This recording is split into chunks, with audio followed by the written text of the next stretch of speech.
Wake that ass up. In the morning. The Breakfast Club.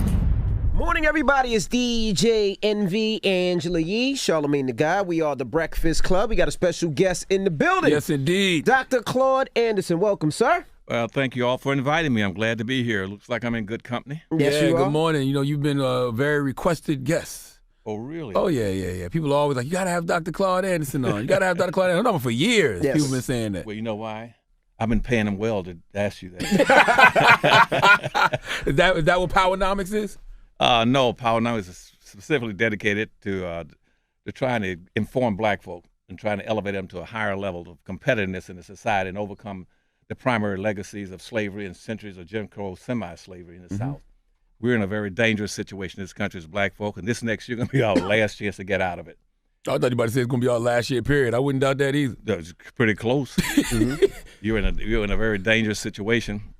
After all my years in politics and national politics and international politics, that's why I left government, saying that somebody got to get out here and start raising cane on behalf of black folk. What did you do in government? What did you do in government? Oh, I was Assistant Secretary of the United States Department of Commerce, the first black. I was also a chairman for economic development for governors. Also, I was only black to be appointed to be over the government's property disposal program, which means my signature alone, I can give away all kind of federal property to anybody. And also I was educator for over the entire state of Florida education system for about 8 years. And so I've been around the bond for a long time, but I finally dawned on me that somebody got to get out here and start raising cane on behalf of black folk. Now, how do we catch up? You know, we're so far behind. How do we catch up to make sure that we can play in the same game or even on the same field? Well, the first thing I had to do is go back and correct what we've never done. In all my years in national politics and international politics, for most of the people you all are very, very familiar with in name, they never addressed the primary problems of black folk. Our primary problem was not social integration or civil rights. The primary problem is you never corrected the legacies and burdens of slavery. See, the whole point of slavery was to do what? They never asked that. It was to socially engineer black folk into the lowest level of a real-life monopoly game. And what means that they maldistributed almost 100% of all this nation's land, resources, rights, privileges, business, and controls of all levels of governments into the hands of the dominant white society. Black folk haven't got a snowball's chance of ever being a competitive people. You might struggle if it lasts another 2 or 3 years, but it's going to wipe you out pretty soon. You came out of slavery in 1860 having 1/2 of 1% of this nation's wealth.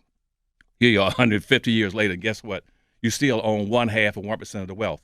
And in a nation, in a race-based society, it is what you own and control that determines your equal opportunities and your rights and privileges. It's had nothing darn thing to do with civil rights. That's a waste of time. It doesn't have anything to do with the voting, but that's an intellectual masturbation process. Ain't gonna do any good. What you need is own and control wealth and power. They said intellectual masturbation. I heard you say that earlier on something I was watching. You said they get off, but it does nothing for them. You got it down pat, bro. That's like you starving to death. Somebody give you a steak, you rub it outside your stomach. They ain't gonna do you any good. They doing the damn thing for you. You know, I said, no, quit playing with black folk. So when I left the president, I ran a campaign, I guess. Well, let me go back. I guess I've been very privileged in all my years. Now I'm 85 now, so I reached the peak. I don't have to get along with anybody anymore. Man, that's a beautiful feeling. You know, yes, that's one of the enrichments of age. But I decided after all the years of playing politics, I guess I was privileged in the sense of being the only black in the nation that ever was a campaign manager, not in a campaign manager, but a campaign manager for governors, for presidents, for attorney generals, for state legislators, and congressmen. No other blacks had that. I felt for that reason I had an obligation to get out here and do something for black folk. And so I don't play any games with black folk. Most of the friends I know that you all probably have on your shows, they're just trying to get some self-indictment elevation. I don't need it. Now, what did you think about Kamala Harris and Cory Booker? I know you said voting is an illusion. They're probably nice people. They ain't gonna do anything for black folk. You say I have yet to this day ever heard or seen not one president, not one candidate for public office ever get up and say, here's what I'm gonna do for black folk. That violates the entire premise of politics. Politics is a process that decides who's gonna get what benefits out of life. It's based on a very simple premise of quid pro quo. Politics, as you know it now, never existed until about the 1500s. And it says we will determine who gets what blessings and who suffers. And so, consequently, nobody's ever stood up and say, here's what black folk are going to get. You're talking about the candidates. The first thing these black folks should be asking is not what candidate you're going to represent or going to vote for. Who cares? What you should be asking is, what are you going to get? What are you voting for? That's right. What are you going to get in exchange for your vote? That's right. What do you get? What are you voting for? What are you going to get? Mm-hmm. If you ain't getting a damn thing, why are you voting? And see, and not one candidate in all the years I ran campaigns, not one candidate or one president or one party, political party, neither the Republican or the Democratic Party, Libertarian Party, the Green Party, not one has ever promised that if I get the black vote, here's what I'm going to do for black folk. It's the first year it's ever happened, and I think the only reason it's happened is because of all the hell that's being raised on social media. And, like a lot of times when these presidential candidates come up here, we ask them specifically, what is your black agenda? See, you're right. And what did she say to you? Well, I mean, they all have little things here and there. The only person I've seen have a real live black agenda is Mayor Pete. He has the Douglas plan, which is based off Frederick Douglass. Okay, right. And see, but most of them, what they're going to do is give you that old game that they used during the formation of this country in 1789. Mm-hmm. And they met up in Philadelphia and says, we're gonna build this nation, and we're gonna create a document that make us the cradle of democracy. It's gonna be the Constitution. And they said, and we're gonna make this a land of opportunity and freedom for everybody. Yeah, right. Okay. So they met in Philadelphia for a whole week. You know what they did for a whole week? They closed the doors and put the guards on the windows in Philadelphia, and said, "Now we gotta write this Constitution, but we got a problem now. If we're gonna offer this as a land of opportunity for everybody, isn't it inconsistent and hypocritical for us to be getting ready to enslave all these damn black folk we're bringing into the country?" They said, "How are we gonna get past that?" They said, "Well, what we'll do, we'll run a game on them." They've been running that same game ever since. What we'll do in the Constitution, we use very broad and ambiguous terms. And certain terms, certain of those broad ambiguous terms would apply to whites, and certain apply to black folk. So in the United States Constitution says, "We the people, all the people, all God got a God-given right to life, liberty, and pursuit of happiness." Initially, it wasn't even happiness; it was really a property, because black folk are going to be property. And so that's what it was structured on. And they said, "Well, what about black folk?" When they read the Constitution, they said, "What we'll do, let's use other words. Let's use code words like those who are indebted, those who are in bondage, those who are property, those are 3/5 of a human being, mm-hmm. those who are equal to a field animal." And our people never figured that out. So you got all our civil rights leaders running around for years and running for public office like you're talking about we got rights. You don't have any rights in the Constitution. There's no rights for blacks in the Constitution. You got the United States Constitution in 1789 was strictly the first affirmative action plan in the country, strictly and solely for whites. And those who later on could pass for whites. That's what it's about. Mm-hmm. And black folk are the only people in this country that can't pass for white. And when I left the White House with President Carter in 1970, the Office of Management and Budget says, we're now going to make everybody in here that comes into the country, we're going to start qualifying them as being white. See, up to 1970, as an example, Hispanics were always white. They were always whites. Mm-hmm.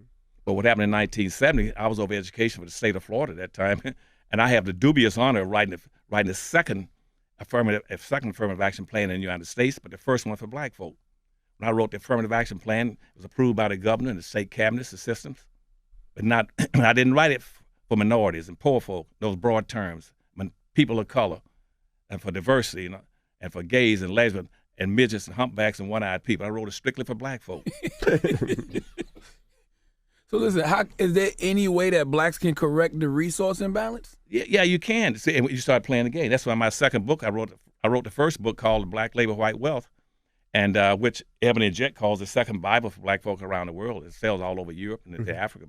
That was to show you every technique, every trick, every custom, every policy that the major white society used to lock black folk into a lowest level of a real life monopoly game.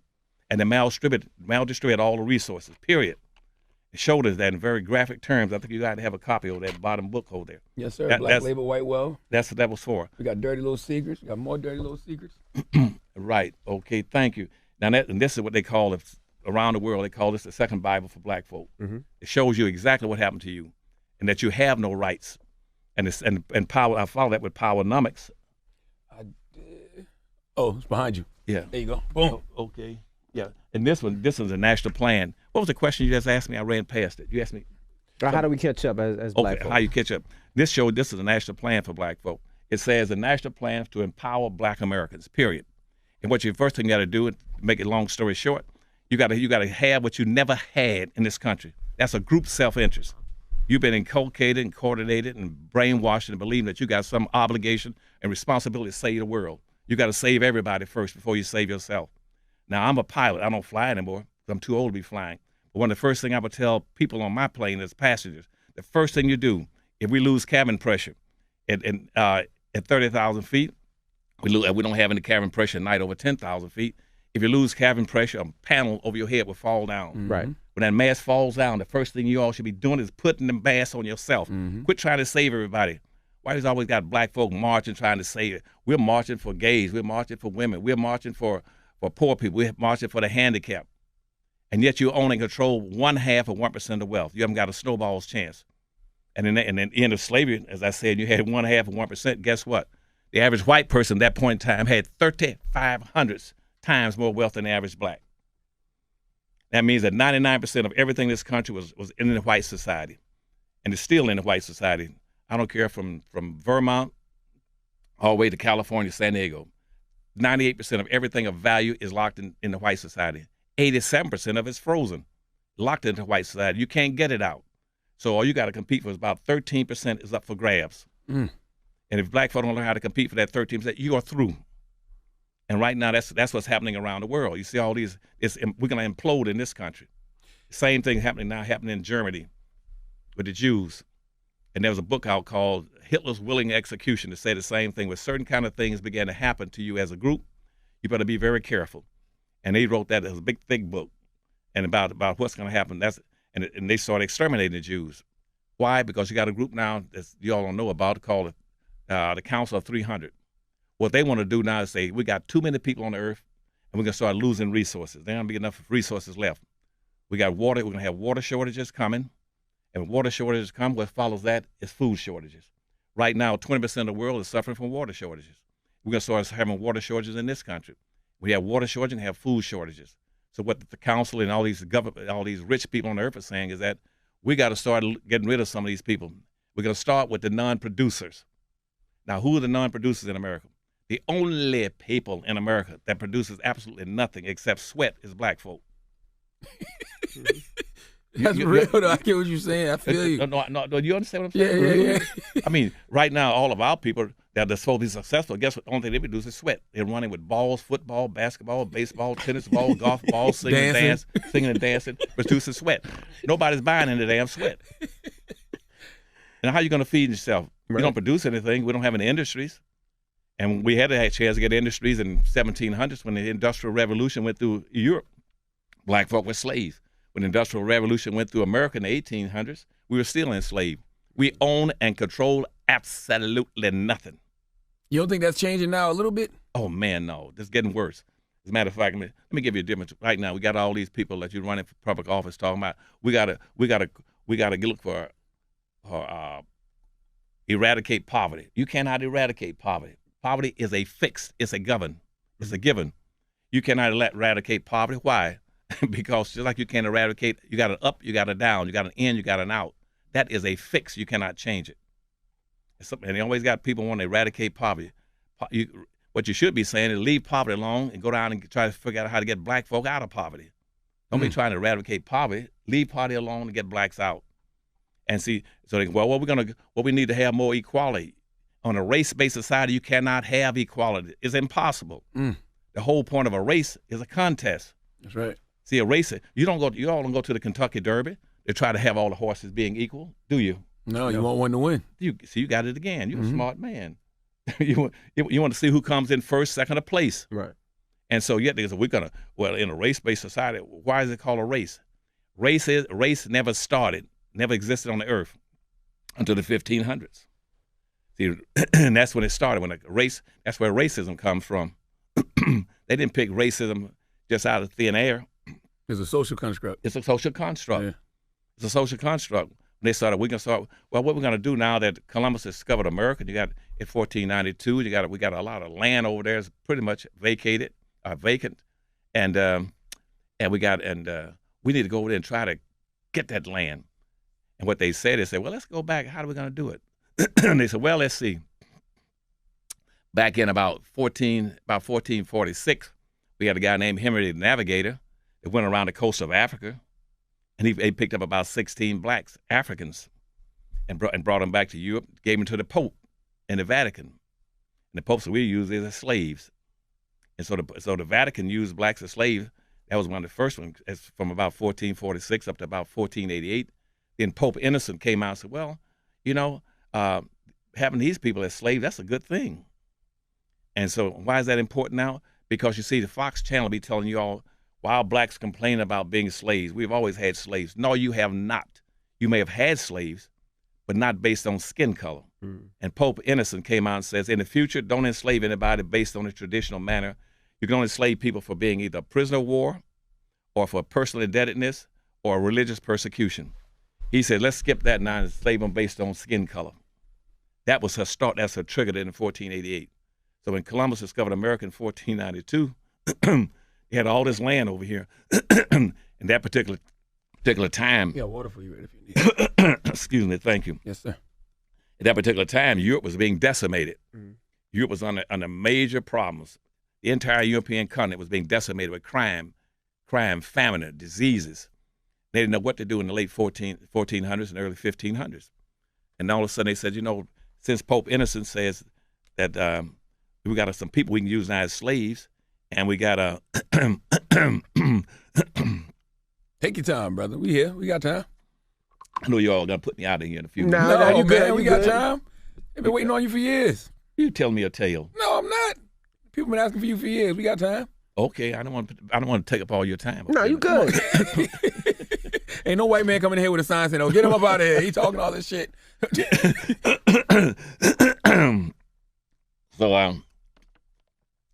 So when Columbus discovered America, they had all this land, and Pope Innocent said, use these people. Let's have a new form of slavery. No longer based on religion, personal indebtedness, or prisoner of war. Let's use them skin color. And so by the 1500s, we can use that and save America. So a race started. A race is a contest. That contest started between 9 European nations. Portugal, they all said, let's get in the contest so we can go to the Americas first and capture all that land and build wealth. That's what they came here for. Now, you all get by that stuff about they believe in about the Constitution, but they came here for religious persecution. Nobody came here for no damn religious persecution. They came here for happiness. Nobody can get on a damn boat and sail across the Atlantic coming to America for happiness. Then that's stupid. They came here for enrichment.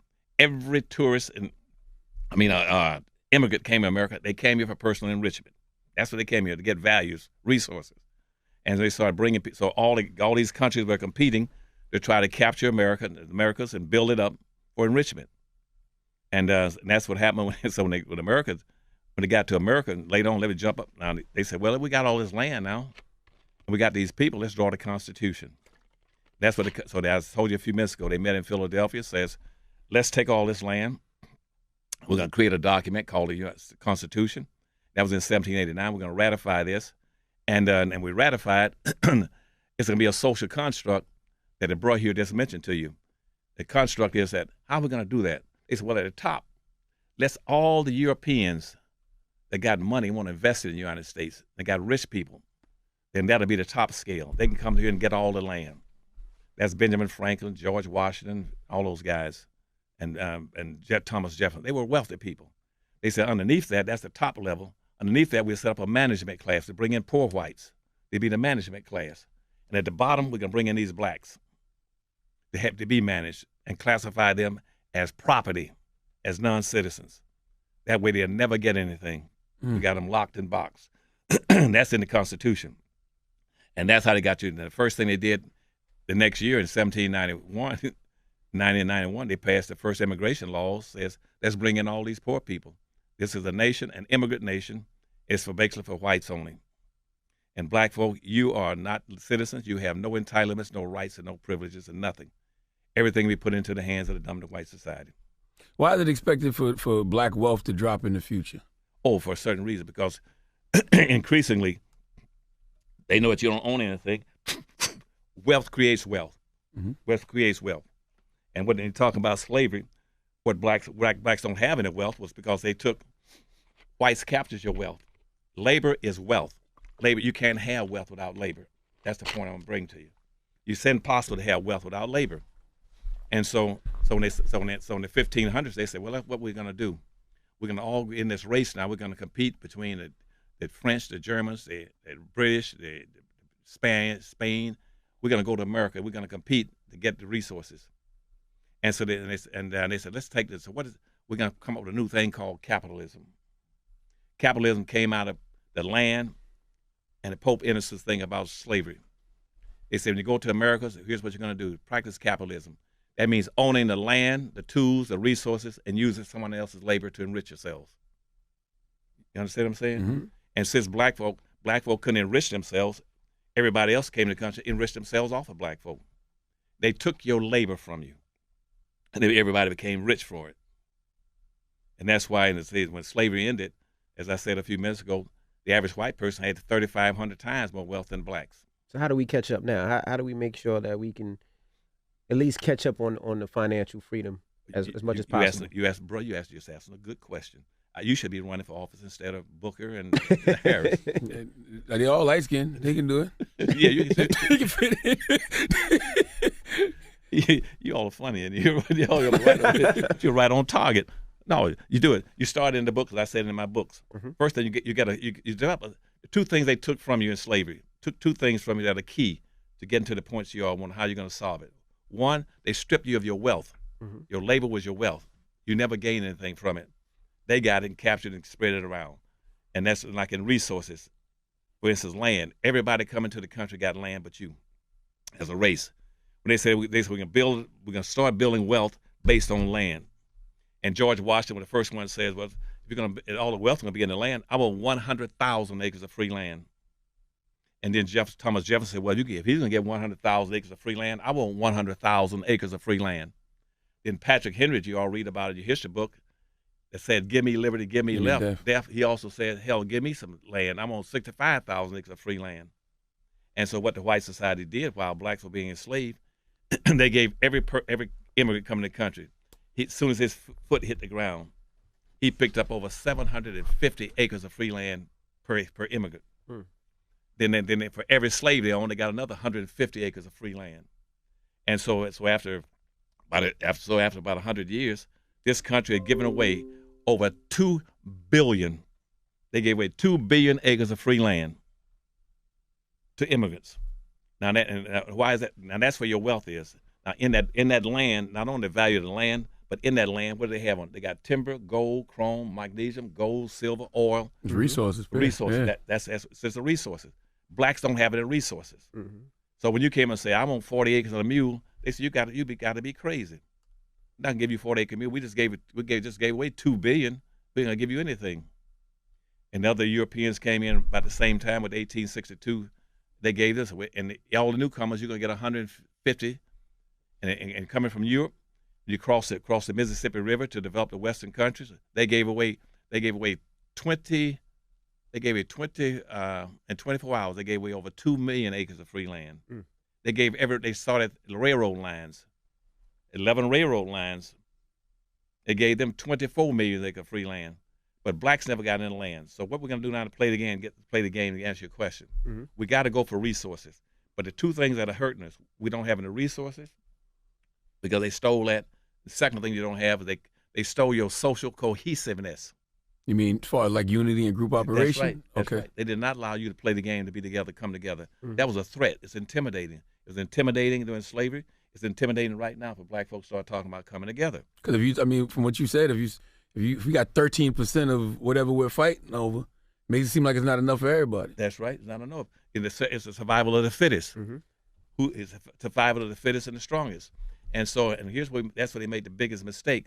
They took black folk and misled the wrong way. Went into social integration rather than trying to get the resources. Well, when Dr. King was pivoting to go get them resources, that's when they killed him. That's right. But that's why. Did you hear that point? Say it again. When Dr. King was pivoting from civil rights and civil liberties to go get that money, that's when they killed him. He was organizing the Poor People's Campaign. That's right. Yeah. They killed him then because you know why? Because Martin Luther King, right before he got assassinated, 3 months before that, you know what he said to the country? He said, I got to admit, he said, I think I made a big mistake. Yeah. He said, I think I've led black folk into a burning building. Burning building, yeah. You remember that? Yeah. And because he says, There's no you say you cannot have social integration unless you have economic integration, and you cannot have economic integration unless you do what? Unless you redistribute some of these resources into the hands of black folk. And that's when they killed him. Yes, sir. We ain't gonna turn it loose. What did you think of Barack Obama being president? But Barack Obama is a joke. Barack Obama didn't do a darn thing for black folk. As a matter of fact, he hurt black folk in two ways. First of all, he had 8 years to do something for black folk, but he carefully and judiciously involved and judiciously avoided doing anything for black folk. And most of my white friends told me in politics, and I was always with president governors, they say, hell, we would never have voted for Obama if we'd known he's going to do something for black folk. We knew he would never do anything for black folk. And so, but that's the first thing. He never did anything for black folk. But he used that old thing that they did back in Philadelphia in 1789. He used very broad, ambiguous terms. I'm the president of all the people.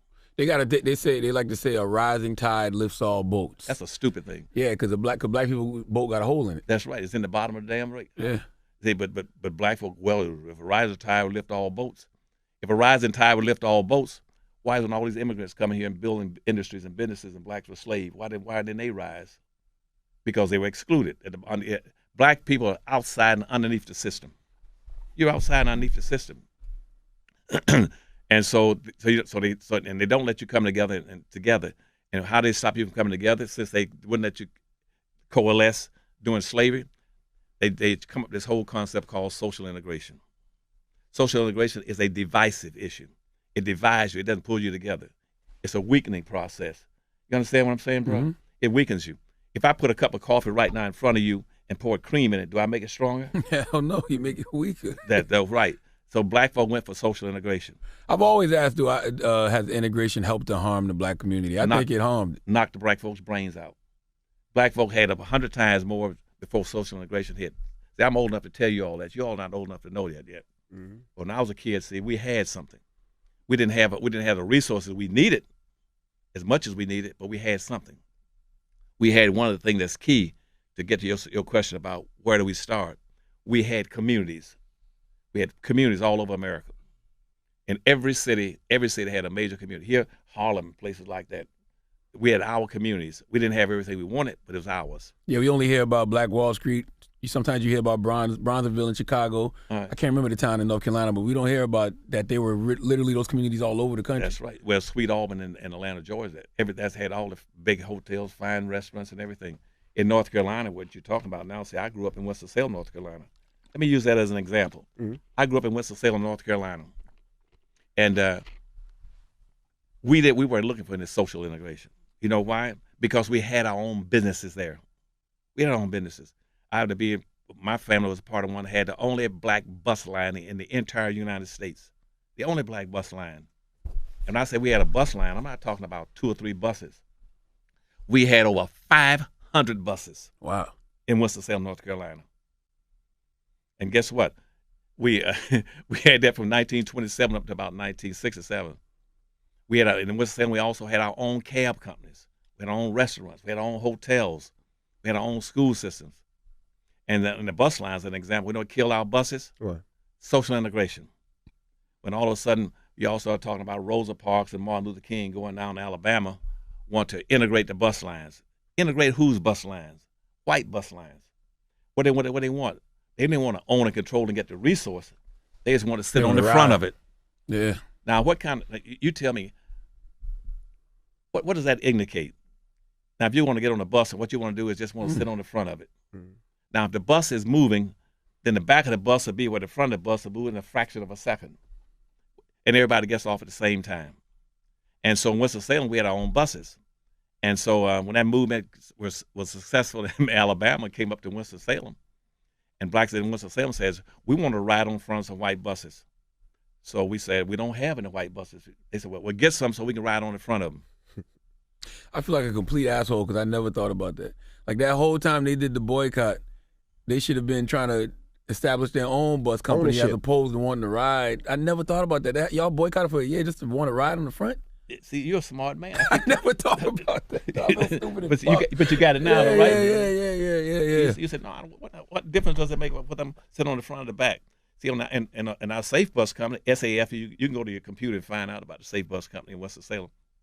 See, we own the buses. Mm-hmm. We own the resources. All of our mechanics were blacks. All of our drivers were blacks. Electricians were black. Everything was black. And so they said, well, we just want to ride on the front of their buses. We had 2 cab companies in Winston-Salem. Mm-hmm. Guess what? As a resource, whites had 3 cab companies. No, they had 2 cab companies. They had the Bluebird and the Yellow Cab. We had the Harris and the Camel City cabs. But guess what? When that integration movement started, what they wanted to do? Blacks didn't want to ride black cabs anymore. They wanted to ride in white cabs. Mm. In Winston-Salem, we had our own movie theaters. We had the Lincoln and Lafayette. There was a Lincoln and Lafayette theater in every major city and every black community in America. Mm-hmm. And whites had 3 movie theaters. They had the Farsight, Carolina, and State Theater. We didn't care, but we had our own movie theaters. And so guess what? Blacks didn't want to go to the black theaters anymore. They want to go to the white theaters. We swear white ice is cold. Sure did.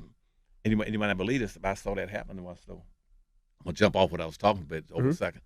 I was in Tallahassee, Florida, giving a speech down there, and I'm standing on the street corner talking to the black real estate developer there. I'm talking to him, and I noticed across the street there was a black guy on the grocery store over there. And the guy pulled up while we were talking. We just watching like we're talking now. He pulled up, went over to the parked by that grocery store, went over to the ice machine, opened up the ice container, pulled out a bag of ice, looked at the ice and rolled it around, looked at it, then put it back into the machine. And then he turned right around his car, backed it up, and came right across the street where we were to a thing called Jack's Liquor, and went and got out of his car and went into the ice machine. Same company, same ice, owned by the same company. The ice machines owned by the same company. He went in there, looked at it, and rolled it around, took it, went in and bought it. And I said, I haven't seen that before. I said, now when he comes out, I'm going to ask him. I said, come here, sir, let me ask you a question.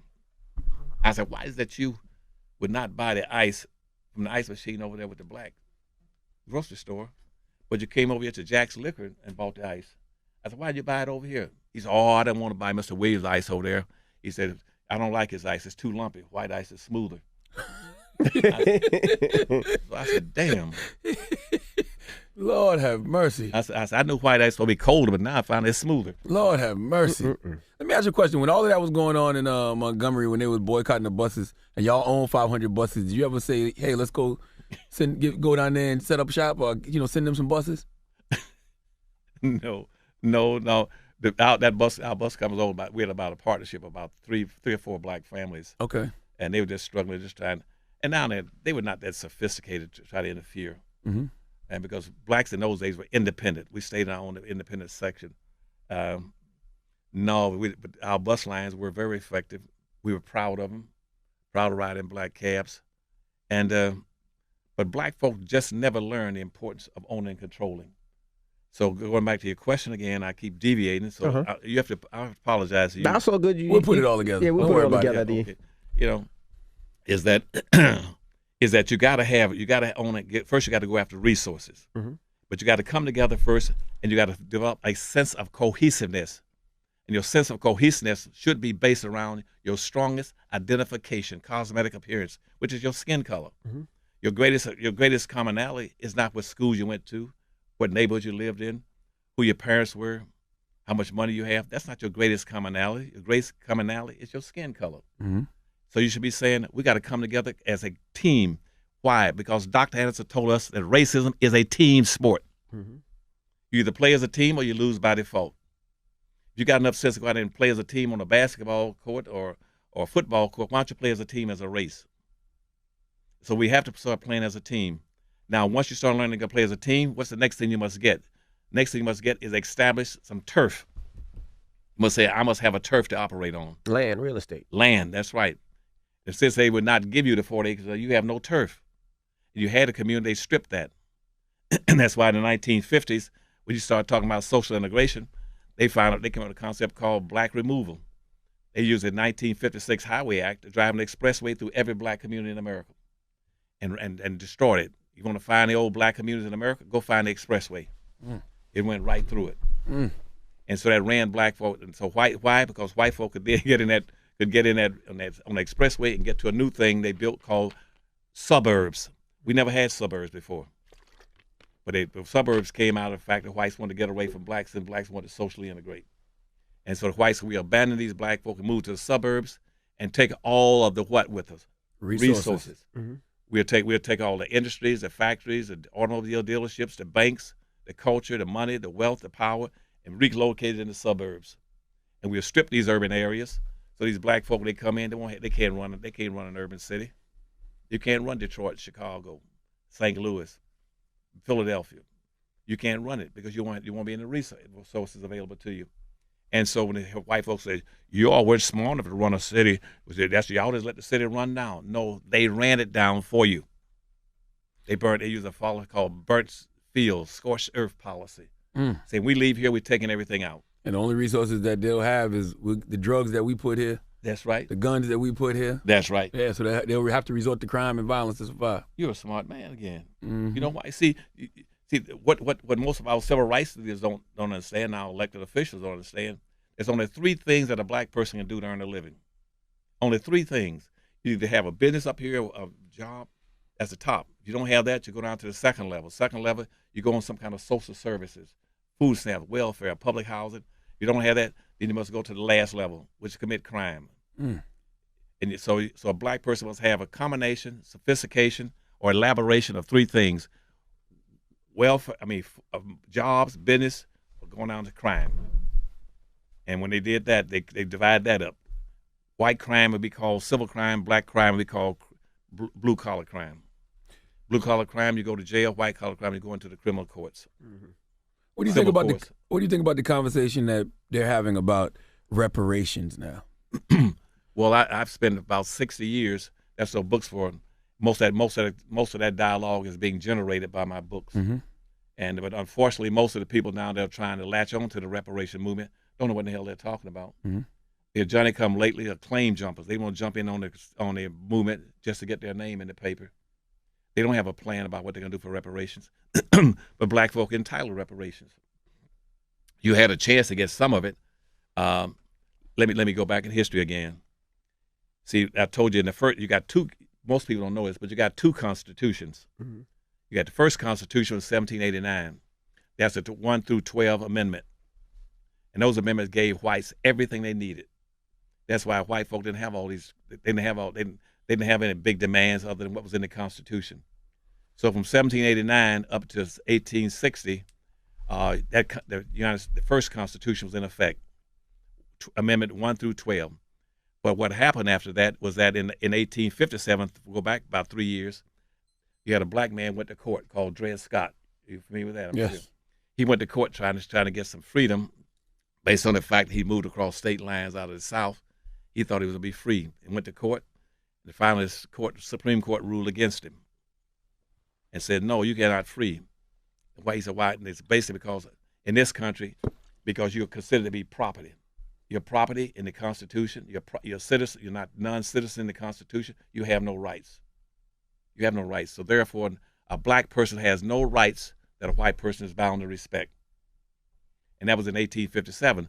So when the Civil War was over, after the Civil War was over, what they wanted to do, you had some white Republicans, liberal ones, saying we got to go back and give black folks something. We got to give them something. And so they said, we're going to start a second constitution. The 13th, 14th, and the 15th Amendment and the Civil Rights Laws constitute a second constitution of the United States. 99.5% of all the people in America don't understand that. They don't understand you got 2 constitutions. The first constitution was the one that 1789 all the way up to the amendments 1 through 12. 13th, 14th, and 15th Amendments. That was written strictly and solely for black folk. But I never had any black folk yet. The Harris and his bookers that are running for office, they don't understand that. Mm-hmm. That they should be fighting, saying, we got 2 constitutions. If I get elected to public office, I'm going to go back to that second constitution and try to get those things that were set aside for black folk. And what was that? The radical Republicans says that in 1860 in the United States Congress, that in this nation, black folk can either be 1 or 2 things. You're going to be slaves or you're going to be free. To be free in America as black people, you must minimally have 40 acres and a mule. And $100. That's where that saying came from. You must have 40 acres and a mule and $100. And But what happened after that was said, then you had the guardians of racism kill it. The United States Supreme Court is a guardian of racism. The Supreme Court is my primary purpose is to make sure nothing changes racial issues in America. That's why the United States Supreme Court has never, never, never ruled effectively to the benefit of black folk. And so as soon as they enacted the 13th Amendment, the 14th Amendment, and the 15th Amendment, and the civil rights laws. And the civil rights law says that black folk must have certain benefits. They set up freedmen banks and everything else. But the United States Constitution came in and killed it. Supreme Court came in and killed it. You ever heard of what's called period of Reconstruction? Reconstruction was? Between 1865, it was a 10-year period between 1865 and 1875. It was called Reconstruction. Now, what I tell black folk is that you should be saying, why did they call it Reconstruction? It was reconstruct. What do you mean by reconstruct? The first Constitution was a social construct that locked you into the bottom barrel permanently. Reconstruction that took place between 1865 and 1875 says redo the thing, give black folk a chance. And it's supposed to go on forever, but the United States Supreme Court jumped in and killed it in 1875, and it only lasted 10 years. They came in and said, no, we're not going to give black folk anything. Set them free with no land, no rights, no privileges, no tools, no animals, no house, no homes, no organization, no education, no animals, nothing. And tell them to root, hog, or die. And that's why Trump right now is stacking your courts with conservative Supreme Court justice. Over 160. That's right. People haven't even realized that yet. What? I'm sorry, say it again? I said people haven't even realized that 160 lifetime federal judges he's appointed. That's right. Some of the most racist, bigoted bastards you ever gonna meet. Right. Well, that's right. See, what they don't understand in the Supreme Court, the first 57 Supreme Court justices were slave owners. Did you know that? No, sir. You got it now, brother. First 57 were slave owners. And the other 6 or 7, about another 6 or 7, have been white racists. That's why right now you got a Supreme Court sitting there with 9 people on it. What they're telling you is that justice in America for black folk can only be seen through the eyes of whites. You can't see it otherwise. That's why you got 9 people on the Supreme Court. You got 9 people. You got 9 whites there. One pretending he's trying to be black. Clarence Thomas. But none of them take up any issues for black folk. Let's go to the lower level, the federal courts. I know I'm running past my time. No, you good? Man, go ahead, brother. Okay. You good? Okay. Let's go to the federal courts. Now, since Trump has been in office, he's put in about 40-some federal judges. Okay. No, more than that. You know how many? That's 160. Okay, I don't know where I've been keeping track. Now, think about that. I've been giving you all a lot of dates. The Constitution, 1789. Remember that? Up from 1789 all the way up to 1948. The United States, know how many federal judges they appointed during that period? 1,400 federal judges between 1789 and 1948. Why did I say 1948? That was the first time they appointed a black to a federal judgeship. All the federal judges were whites. Now, 1948. Now, between 1948 and up to about 1990, or 1980 is the later point, at that point, they put in about another 30. They put in 30 black judges. Now, when I'm in the White House with President Carter, and at that time, Strom Thurmond was over the Judiciary Committee for the Republican Party. Now, that's a cracker. That's a cracker-ass cracker. I'm from South Carolina, so that's I know. Right. Yes, South sir. Carolina. Don't get no worse than him. And that's why I was born in South Carolina. So he comes up to me, and I told you a few minutes ago, I was over the property disposal program. I had full authorization. I'm the only black in the history of the nation. I had full authorization to give away federal property as a black man. All it needed was my signature. I had 45 people on my staff down in Charleston, South Carolina. I could send them out whatever they want. Strom Thurmond came to me and said, Dr. Anderson, I need some things in South Carolina. I said, what do you want? He said, I need some couple of bulldozers. I need about 10 or 20 Quonset huts, some other things down there. And he said, can you help me? I said, sure, I can help you. I can take care of that. I said, but by the same token, I'm the only black up here. Since I'm the chairman for economic development, and I'm assistant secretary in commerce, and I'm over this program. You and I got to have a little quid pro quo. He said, what do you need? I said, I want some black federal judges. He said, what do you tell me what you got, and I get it for you. I said, I want at least three right now. I want them as black federal judges. I said, I'm going to put Al C. Hastings out of Broward County. I want him to be a federal judge. I said, I want Judge Joe Hatchett out of Jacksonville, Florida. I want him to be a federal judge.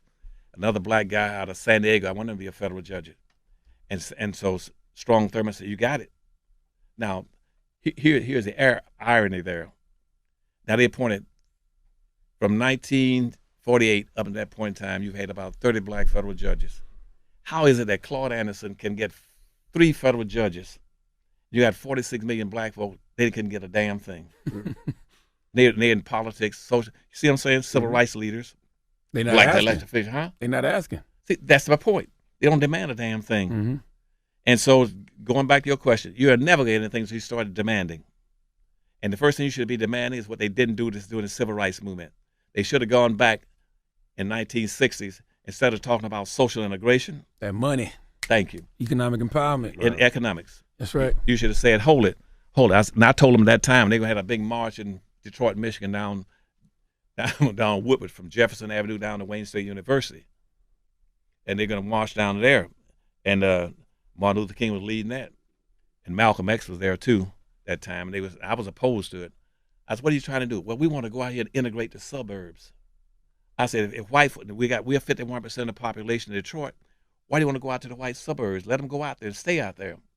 No, that's not right. We got to integrate it. And so they have a march. The first thing they talked to was Malcolm X.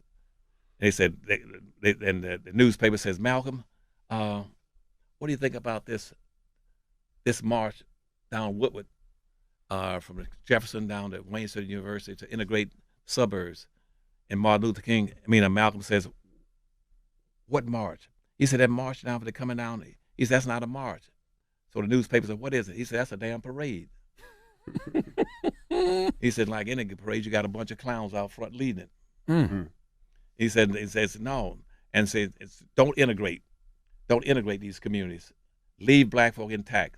That's why no Arabs, no Asians, no Hispanics, nobody's coming to America trying to socially integrate with black folk. That's always been the NOI way, though. Nation of Islam always was like, look, let's build our own. Do for self. Yeah. But see, black folk, I just got to be with somebody else. And see, and the conclusion of this is that I got to get your point. I got to go back to this. That's all right. I keep leaving it. First, you build these communities. Mm-hmm. Right now, we do not have not one single black community in America. Mm-hmm. Not one. It's impossible for you to play as a community. Means you got a team. People got mutual understandings, interests, and direction and plans. You have not one black community in America. All you got are black neighborhoods. A neighborhood is where you eat and sleep. A hotel is a neighborhood. A neighborhood is like having a bucket with holes in it. You're pouring water in it. It runs out. It has no effect. And in some of these neighborhoods, it's gotten so bad now, they're not even neighborhoods anymore. The crime has gotten so high, they ran a neighbor out. All you got left is a hood. That's right. That's why they call it the hood. Nothing left in there. They don't have any communities. They have a community, you must have 3 elements to make a community, qualify as a community. You must have a wholly independent economic structure that can produce jobs, services, goods, products, and resources for your own people. 2, the second thing you must have in there, you must have a code of conduct, saying this is how we're going to behave. Here's how we're going to love and support each other. Here's how I'm going to get along. Here's why when I go to the Breakfast Club, I'm going to love and respect those blacks on there, appreciate them, care about them, protect them. And lastly, you must have politicians elected to office who will represent you first and foremost. You don't put black folk in public office that will look out for everybody else before they look out for you. If you don't have those 3 things, you don't have a community. All you got are neighborhoods. And that's what we got in this country, with no neighborhoods. And once you get that neighborhood, then you go to Anderson's 5-story building. And this is how you get your wealth and power, to go back to my friend's name. What's the word? Charlemagne. Charlemagne. Go Yes, back sir. to Charlemagne's initial question. Now, you got to go back in that community and do what I told you in my books. You must build a 5-story building. Once you get a community, that's your platform. That's your baseline. It's because you got turf and territory. It's like building a house. Mm-hmm. Now you got something to situate it on. You can't build a house with nothing. It has to be structured on something. And once you got that foundation, that community, now the first thing you work on is economics. You started practicing group economics in a vertical order. Practicing group economics, making your money bounce in your own community 8 to 12 times before it leaves. Spend your money with your own people first. Buy from your own people first. So you get an economy going in your community. Buying your own people's products, services, and goods. like you do in Chinatown, any other town, Mexican town. And once you get that economy going, then then you get the profits coming, the resources, the money coming in from your economy. Then you go to the second floor. The second floor is politics. Our people got that backwards. They want to get into politics before they get in the economy. Backwards as hell. You won't make it. Mm-hmm. And the politics is the second floor. I learned that before I ran campaigns when I was in office with 2 presidents. Okay, it won't work. You get politics at the second floor. And don't worry about voting. Voting is immaterial. Voting is a game. It's a form of entertainment. So when you get to the second floor, you take the money that you get from the first floor and you buy the second floor. You buy every politician. You buy every politician with the money you made on the first floor. So should we vote at all? I'll tell you that in 1 second. Okay. If you got enough money, if you haven't got enough money to buy them, then you rent or lease them, okay? So you can get what you want. Make them do what you want to do. And then you make those politicians then go to the third floor. The third floor is your political, if it's your court system, your police system. Mm-hmm. And make those politicians on the second floor control the politicians who quit shooting black kids on the street and mistreating and beating black folk. Mm-hmm. You control the court system so they won't be getting 40 years in jail from marijuana and all that kind of stuff. You got it. So your second floor controls your third floor, your courts, you control your judges and stuff, just like I'm talking about with Trump and all that. Mm-hmm. Then the fourth floor, what you get into is media. You take your money off the first floor and you buy media. You got about 12,000 radio stations in the United States. Out of that 12,000, black folks should own a major portion, at least 15% of them. You got 12,000 cable systems. Blacks don't own it. Basically, none of them, Holly. You have 5,000 daily newspapers. They don't own a damn daily newspaper. You got 5,000 TV stations. Blacks might own one someplace or two at the best. You don't own. In other words, black folk own 35 thousandths of 1% in media. Mm-hmm. You don't own media, you can't communicate, you can't organize, you can't motivate. And so that's the structure. If you want to build your wealth and power, that's how you do it. You and once you build that economy, spend your money with your own people, make it bounce 8 to 10 times. In this country right now, Hispanics. Let's take Hispanics. Hispanics bounce their money on an average of 6 to 7 times in Mexican time. Little Havana, little Cuba. White folks typically bounce their money 8 to 12 times. Arabs bounce and Arabs and Asians bounce their money about 13 or 14 times. Jews bounce their money about 18 times. Black money doesn't bounce once. As soon as a black person gets paid, he runs straight to somebody else's business and gives them their money. That means they go bankrupt every night. Every black neighborhood goes bankrupt every night at 7 o'clock. Stays bankrupt until next morning. They don't own any damn businesses. When the white man or somebody else closes their doors, they go bankrupt. So, well, we overcome and we're progressing. Wait, where's the progress? Oh, someplace. Well, we got social progress. Now, let me jump back to that a second. I was born in South Carolina. Let me show you how they got off track. Mm-hmm. I still got time, bro? Yes, sir. Okay. Let's go back to South Carolina. McClinton, South Carolina, way back in 1948. They filed a lawsuit. You know why? Against the county and the state. Because they were not appropriating the resources in McClinton, South Carolina, strong thermos territory. They weren't appropriating anything. And so for the average black kid, they put in $1.50 for a black child to go to school on an average. For white kids, they were getting $12 to $13 to go to school. And so there was a misappropriation, maldistribution of the money just to go to school. Black kids get $1.50, white kids get $12 or $13. Mm-hmm. That was the first thing. White kids are riding to school on buses. Black kids walked in snow, mud, rain, anything, bushes to get to school. Teachers are getting black teachers get something like $6 or $7 a week paycheck. White teachers getting something like $25 or $30 for a day for getting paid.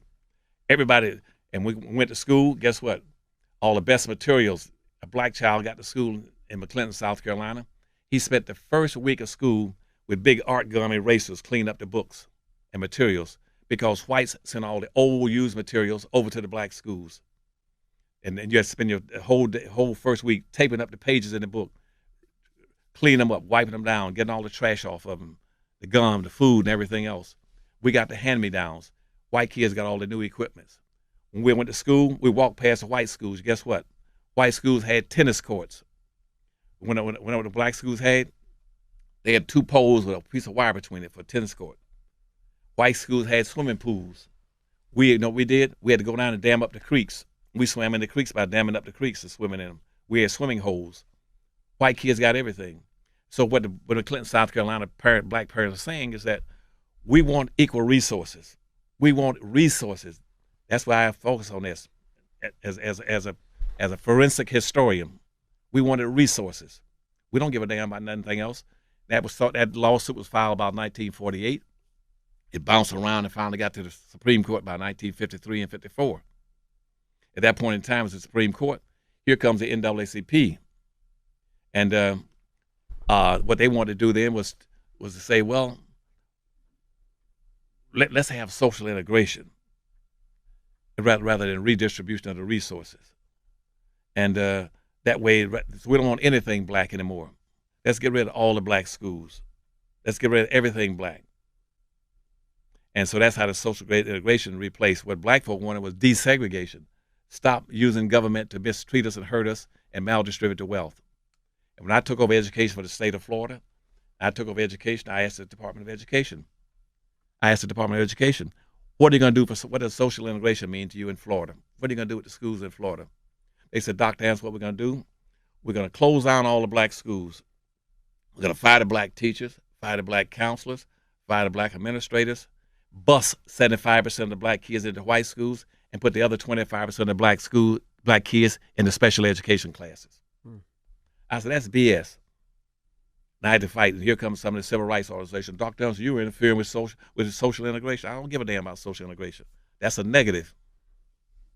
But anyway, I just want to get that point in. What was the fifth floor? I think I might have missed that. Oh, I missed it. You said economics, politics, politicians, media. Education on the top. Education. And, all right. And again, the fifth floor was education. And here again, based on my collective experiences, I got 6 college degrees and been in all levels of government, from the highest to the lowest, international politics, head of trade missions in third world countries. I said, black folks should understand education is the last thing.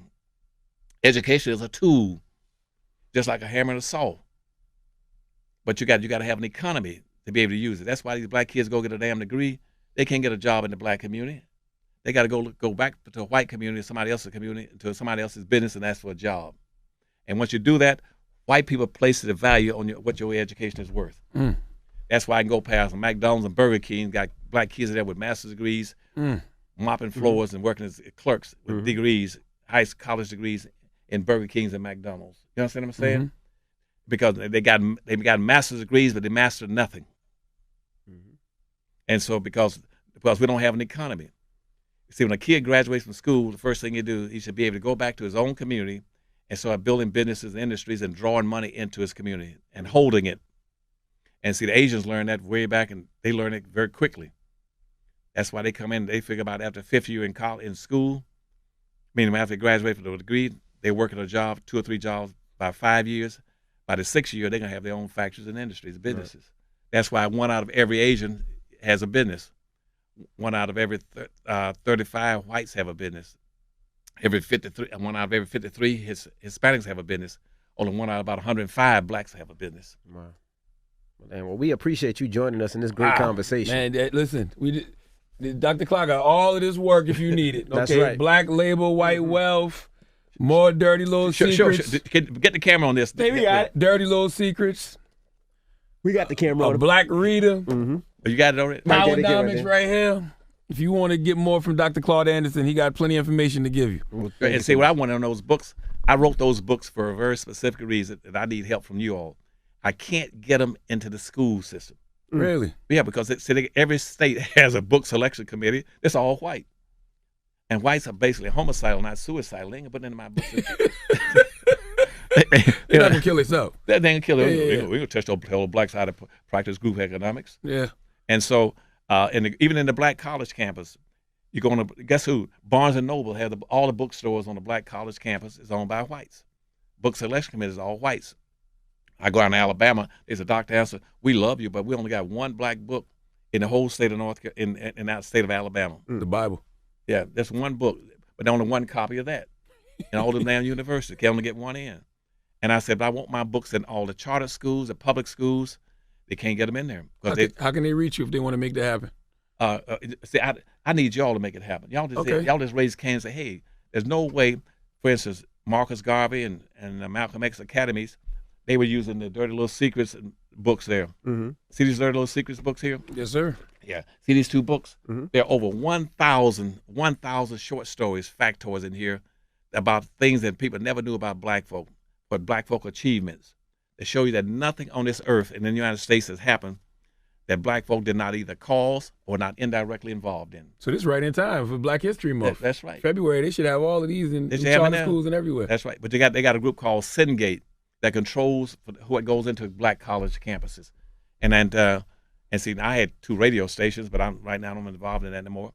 I need somebody like you all to say, no, our black kids need to have a better understanding of history. Absolutely. Y'all understand? Right. I know y'all don't want to do that. But No, of course. I got my man Steve Perry. He's over at charter school.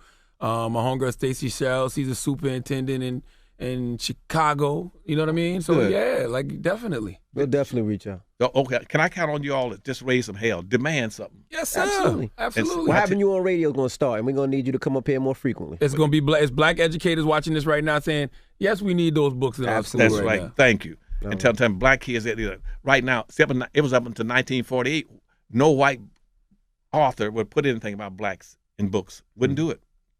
That's why when I examined all the books in the state of Florida, I said, you got to change this. That's why I got lawsuits right now, 1866 Indian treaties. And I found out most black didn't know that those Indian treaties were for black folk. And even though Obama, every year he was in office, he called 564 white Indian chiefs that come to the White House, give them everything they want. Is that why you use the term Native blacks as opposed to African Americans? That's right, Native blacks. Mm-hmm. And I want to help all blacks on the earth. But if you don't use the word Native blacks, you shoot yourself in the head. Gotcha. Because if you say African American, the first human beings came out of Africa. Anybody on earth that comes to America is an African American. You can be white and come from Europe tomorrow. You're an African American. That makes total sense. And that's the first thing that hurts. So you can't. That's a very, very broad term. Who's an African American? Anybody can be an African American. Okay. Secondly, why is Native American important? Because this nation owes black folk. 98% of all the black people in America were here before 98% of all the other people ever arrived. Those native blacks, and the reason I say native because they took them out of Africa, they stripped them of their Africanness. They took away their names, everything, their culture, their history. Then they had a seasoning process for a slave. 3 months was to break him in to being a slave, that he could no longer be identified with African anything, that he was just black, period. But see, and so the government right now owes black people, native blacks. They don't know African. They don't know African anything. If you say you're an African American, whites say, shoot, I don't know. We never enslaved in Africa. We enslaved some blacks. We got in here, but they weren't Africans. We stripped them of an Africanness. Mm-hmm. And the last thing, your blackness is your honor, your culture, your history. That's right. You see what I'm saying? Mm-hmm. It's your experience. That's right. And we had a very unique experience that makes us exceptional people. That's why I say it's a privilege to be black. That's right. It's an honor to be in this melanin. That's right. You just tell, as long as you live, you remember me telling you this day, that you are a special people. Nobody has been mistreated and maltreated like you all. Now, any immigrant came to this country has never been subjected to what 460 years what black folk are subjected to. Don't say you. See, one of the biggest lies being told is that, we're all together and we are, and everybody coming to America has contributed equally to the development of this nation. That's a lie. Black folk were the ones, the economic engines that drove the development of this nation. You're the one that built the bridges, the roads, the highways, picked the cotton, the rice, the indigo. You understand what I'm saying? That's right. Nobody else here out working out there but you. They said, well, white women, they're a minority too. They were in the house with the white man. They co-own, co-control, co-influence, and inherit 100% of everything the white man had. It ain't about gender. Don't get confused about talking about gender issues. Don't mix gender with race, with blacks. A race is a contest between the white man and the black man. Period. Mm-hmm. But they're going to try to confuse you by saying, well, we got the 14th Amendment. That's for everybody. No, it's not. It was for black folk. The 13th, 14th, and the 15th Amendment was strictly for black people. 13, 14, 15. 15th Amendment and the Civil Rights Laws. Those Civil Rights Laws were strictly for black folk. Mm-hmm. But again, they diluted it down and concluding, I'm going to conclude now, they dilute it down by saying this, that after the Civil War was over, the North said, we're going to bring in all these immigrants into the country, and they don't want to go south. They want to go west and develop the West.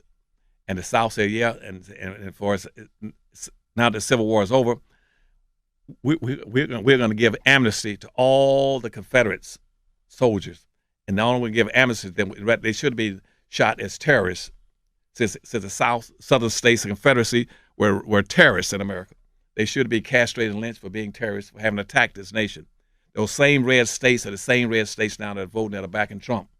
That's the same Confederate. They were the first terrorists in America. They're still terrorizing America, still terrorizing black folk. But instead of punishing them, the North says, look, we're going to give you back your land, and if you want the blacks, you go ahead and keep them. Keep them in the South in 1860. And that way, in the South, so we need them because even though we got the land back, we got back all the land after we attacked the nation, we got back everything, but the land is no good unless we have a labor class. And so the North says, the Northern whites say, you can have those blacks back again. And he went back and he went into what we call Jim Crow segregation or peonage on the black codes that locked those blacks into semi-slavery for another 100 years and used them down there from 1860 up to 1960. And that's why when they came out, they should have gone after redistributing the wealth and resources instead of messing around with social integration, civil rights. That's not going to help black folk. Your opportunities in America are defined about what you own and control. I want you all to get as much money as you can get. My Powernomics says that poor people cannot help poor people. Y'all got to get some money and resources. And once you get it, then try to help your people. And the last point is, don't let anybody tell you that black folk are racist. A black person cannot be a racist. It's impossible in theory and practice for a black person to be a racist. Just because you focus on your own people doesn't make you a racist. A black person, only a white person can be a racist, or a member of the person that controls all the wealth and resources can be a racist, that he can use it to shut down, enslave, Jim Crow, segregate, mistreat people. No black person in America has that kind of power to do anything to anybody. He cannot be a racist. Only thing a black person can be is a reactor to white racism. That's right. All you can do is react. Some white folks says, I saw you on that morning show with Breakfast Club and shoot. All of them are racist. They can't be racist. They don't have the power. They can't enslave white people. There's nothing you can do to white folks. But Dr. Claud, we appreciate you. I'm gonna leave y'all alone. Y'all are too tough for me up here. No, I appreciate you. And you invited anytime to come back up here. Y'all call me when you want me, and I'll come. Yes, sir. Only thing about it is, I said I have to apologize. I've been in the hospital 3 times this year, and I had some trouble just my balance is off. I'm weak in the legs. That's why I can't negotiate too well. But I came up because I hold you all as being special. Well, we appreciate you so much. And what I like to do, if y'all don't mind, and I apologize if it's something that you wouldn't want to do, I'm going to publicize across this nation that the Breakfast Club, they're going to push like hell to get these books into these schools and say, sir, we don't want just reading white books. Let's do it. Absolutely. Okay. Now, can I do that? And it's okay. Yes, sir. Okay. We're gonna keep all of this in. They're gonna see it themselves. We're gonna put this out. I gotta spend more time talking about you guys. Dr. Claud, thank you. Yeah, no, thank y'all. It's the Breakfast and Club. believe me, I love you all. We love you back.